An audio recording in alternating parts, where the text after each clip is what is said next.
Hello mga bata! Ang ituturo ni Teacher Jeff sa inyo ay tungkol sa posisyon ng mga bagay. Kaugnay sa posisyon ng iba pang bagay. Ano nga ba ang posisyon ng mga bagay-bagay na nakikita natin sa ating kapaligiran? Or maaaring ikaw or tayo, ano ang posisyon natin? Okay, so tignan muna natin ang larawang ito. Ang tanong, ano ang ginagawa ng mga bata? Okay, so ang ginagawa ng mga bata ay naglalaro. Saan nakalagay ang bola?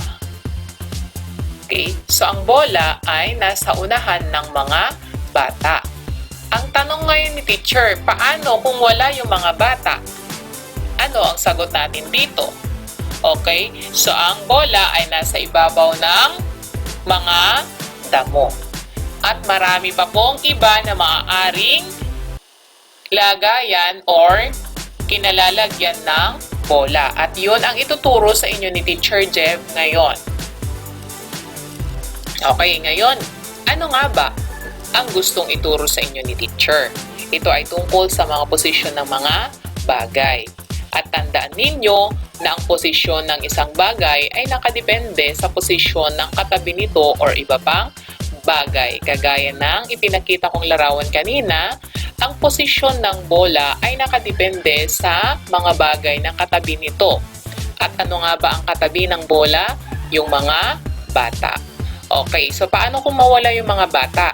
So mag-iba po ang posisyon ng bola. So maaaring ito ay nasa ibabaw ng mga damo. Okay? So, ayun po, nag-iba ang posisyon. Kaya nasabi ni teacher na ang posisyon ng isang bagay ay nakadepende sa posisyon ng mga bagay na katabi nito. At meron po tayong halimbawa or ilang halimbawa ng mga salitang naglalarawan sa posisyon ng mga bagay. Kagaya ng ibabaw, ilalim, unahan, harap, kaliwa, kanan, likod, at gitna. At marami pa pong iba. Halimbawa, okay, ang basurahan ay nasa blank ng bata. A. Ibabaw kaya? B. Likod?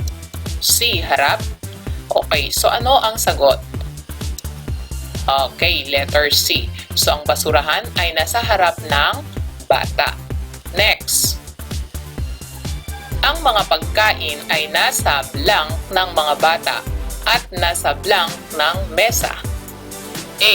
Harap at ilalim. B. Harap o ibabaw.